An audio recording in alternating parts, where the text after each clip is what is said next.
Hi guys, welcome to Chiro Movement. Today we have Sarah Taylor with us. She is a ski instructor as well as a personal trainer, and I'd actually like her to introduce herself because she can tell you a lot more about herself than I can. So I'm going to turn that over to you. Tell me a little bit about your background, your education, and I know you're getting your master's in something really, really cool.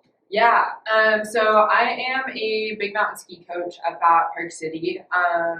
I have been in the ski industry for about 10 years now. I started as a junior instructor when I was 14, as soon as I could, and now I am here in this position. I am currently a personal trainer at Body Temple Athletics, and I am also a graduate student at the U, currently getting my master's in kinesiology with a focus in cognitive and motor neuroscience. So a lot going on there, but yeah, everything that I do has to do with movement, has to do with coaching, has to do with skiing. So yeah, that's me. Very cool. So we brought her in today because she does have that, background in biomechanics, kinesiology, and when winter comes, Chiro Movement, we see a big influx of people coming to us off the slopes with injuries. So skiing is really taxing on the joints. Yep. So as a personal trainer, do you feel like there's any exercises they can do prior to skiing or even in the off season that helps prepare them? Yeah, so I fully believe that you're preparing for ski season all year round. So it doesn't matter what time of the year it is. If you're a skier, a snowboarder, anyone that does snow sports, you're working on that from the time ski season ends until it starts again.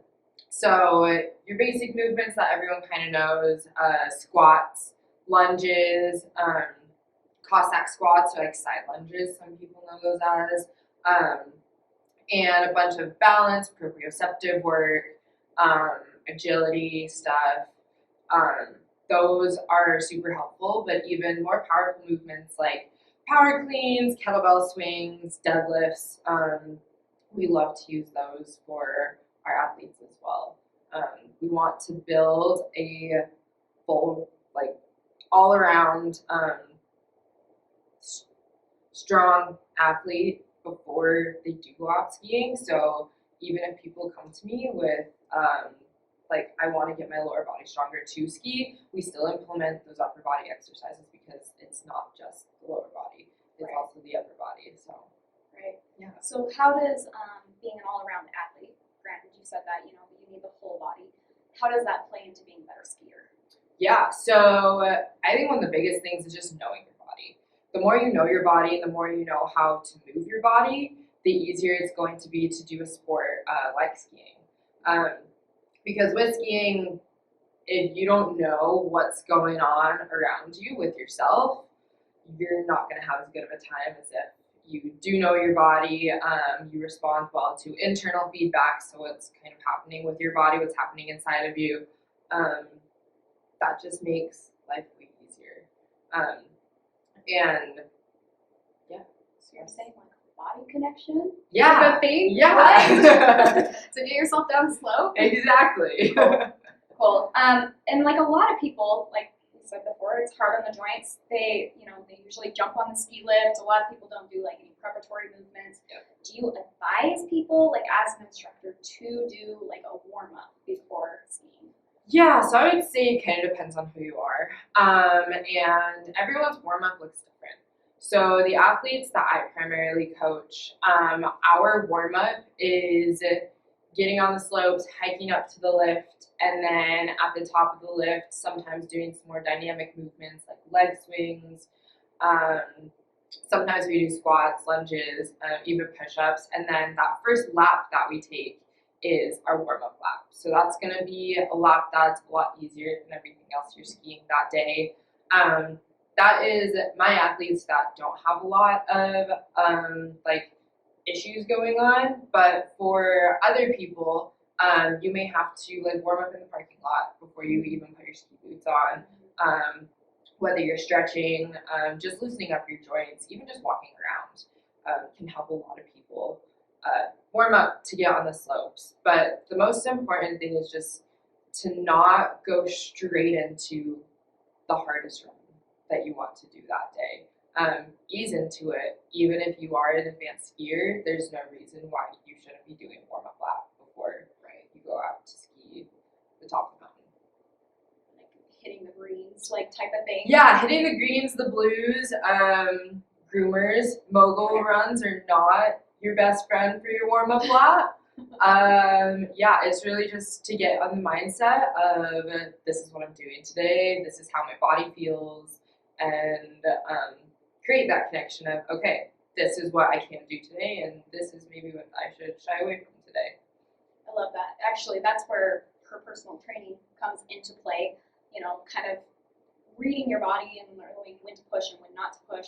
So what kind of like signals do you tell people to look for and that sort of thing, if you do? Yeah, so I would say more signals you should look for more signals if you are someone that has had prior issues or prior injuries, kind of internally checking in with how are my knees, how are my ankles, how are my hips, how's my back, even how are like your shoulders. Those are completely affected when you are skiing as well. So kind of doing an internal check-in of all your joints, and really if you don't have any issues, then it may just be, how am I feeling today? Like, am I tired? Do I feel like I have a lot of energy? Am I ready for the day? Should I take only a half day? Should I do a full day? Stuff like that. Cool. Yeah. I mean, pretty straightforward. Yeah. So is there anything in new skiers that you commonly see that you feel would be beneficial for people to know and how to overcome those?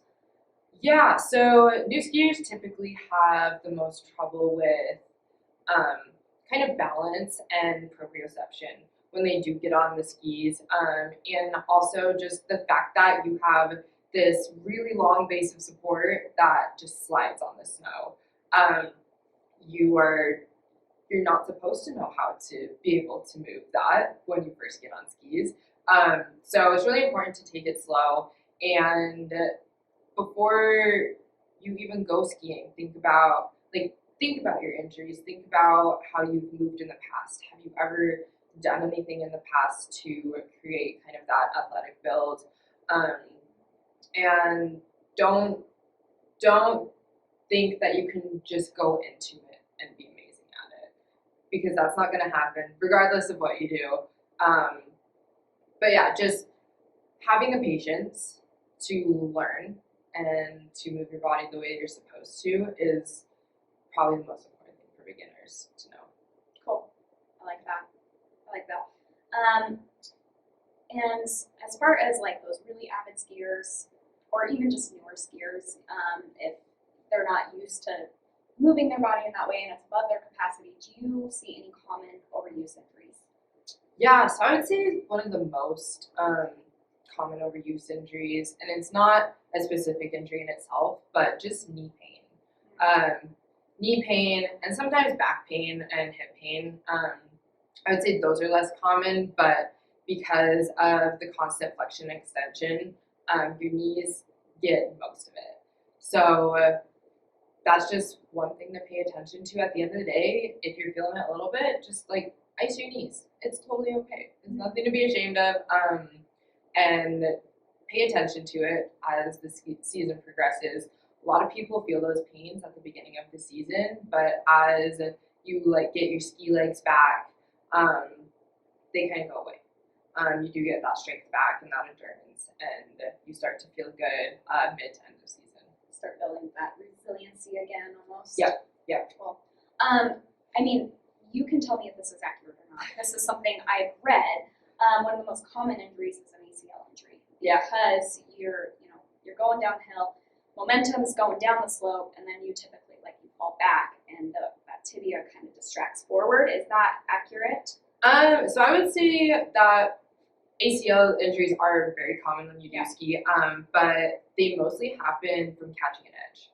So you are creating that momentum down the slope, but it's kind of when you catch that inside edge and your knee goes inward is what most people get ACL injuries from when when they are skiing. Not saying that doesn't happen, but well, that's why I asked. yeah, it's mostly the edge catching, and that typically happens more late season when the snow gets sticky and temps warm up. Because most people don't wax their skis with the proper wax for the weather. We don't ever, like most of us don't think about that. So your skis end up sticking to the snow, and you either get jolted forward, you get jolted back, or it's easier to catch an edge, and your ACL can tear that way. Interesting. Yeah, interesting. What about powdered snow? Do you see like more injuries when it comes to powder? Yeah, so depending on how heavy the powder is, how heavy the snow is, when there's more moisture in the snow, it becomes heavier, and it is a lot easier to get injured. Whether that is your ACL, MCL, PCL, any of those ligaments in your joint or in your knees, or even like breaking a leg. Even if you get stuck in the snow and you don't release out of your skis, tib fib fractures are very common. Yeah. Cool. I had one on my brain and I just forgot what it was. It had something to do with powder. But we'll continue onward. If you could educate skiers about one thing, what would it be? Oh man. Or 3 things. Yeah. I would say like trust yourself. A lot of people don't believe that they can do it when they really can. I think that is super important. And just having the confidence to make it down. You see a lot of people, especially beginning of season, like taking their skis and snowboards off and literally walking down the mountain. When in reality, they probably do have the skills to be able to get themselves down in some capacity. And the next one would be to like really think about conditioning for skiing. Don't just expect to be able to go out there beginning of the season and feel as good as you did at the end of last season. A lot of us take for granted the dry land process before skiing. So we've really tried to implement that with the athletes that I've coached. But especially as you get older, as adults, you don't have as many of those opportunities, so you have to make them yourself. So yeah, trusting yourself and coming prepared for the ski season. Those 2 things are going to give you probably the best season that you can have, personally. I love that. So during the ski season, do you take clients for like on or dry land or whatever on land conditioning? Do you do that? Yeah, I totally do. I like the best time to start is always now. There is never a bad time to start. So even if it's the middle of the ski season, I have seen clients improve on the slopes. Even if like it's been December, it's January, and they're like, I need you for dry land. I need something in the gym. I've seen a difference there already. So yeah, mid-season, that's perfectly fine to start there. And we'll I adjust based on how often you're skiing, how often you want to be in the gym, where we see like your deficits are. So it really is personalized. Cool. So yeah, but like I said, now is always a good time to start. It's never too late. Sure. One more question. Yeah. I'll let it go. You talked about having deficits. Yes. So there are lots of systems or tests that a lot of personal trainers use on land to check for deficits. Mm-hmm. But do you have like a specific test or anything that you do to look for deficits while skiing?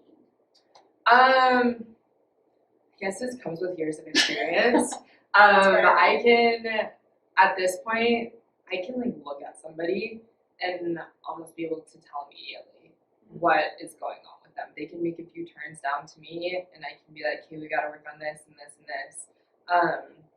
And it's not always obvious to see everything at one point on the slopes because you are wearing like a big jacket, big pants. But it's pretty obvious when someone does have a deficit, especially if they favor one side or the other. Do they make like sharper turns, or what do you kind of see if they have like a dominant side? Yeah, so they'll actually more often than not, they'll one side will be a lot easier to turn on, and they'll continue their turn on that side and finish their entire turn. And then when they get to their non-dominant side, they'll kind of make this short, unfinished turn before going back to their dominant side. And as a coach, instructor, I have witnessed that within myself. And it's something you just have to work on. And it's a confidence issue. It's also muscle imbalances can happen there. So it's hard to tell if you have it yourself, but it's easier to see if someone else does. Right. Well, and it's also part of being human. Yeah. Right? I mean, every person I know, at least when I coach, it's like someone has a dominant side, whether it's arm, leg. Yeah. Yeah, 100%. Yeah. Yep. So it's just knowing that and then overcoming it. Right? Yep. Cool. Well, that is Sarah. Again, tell us where you can find you in case anybody has more questions, wants to reach out to you. So the Body Temple Athletics website will have my email on it. I'm also on Instagram at SayTay15. Those are probably the two easiest ways to find me. You can search for me on Facebook, but there are a million Sarah Taylors out there, so I wouldn't suggest that. But yeah, that's where I'm at. Cool. Well, thank you. You're welcome. Thank you.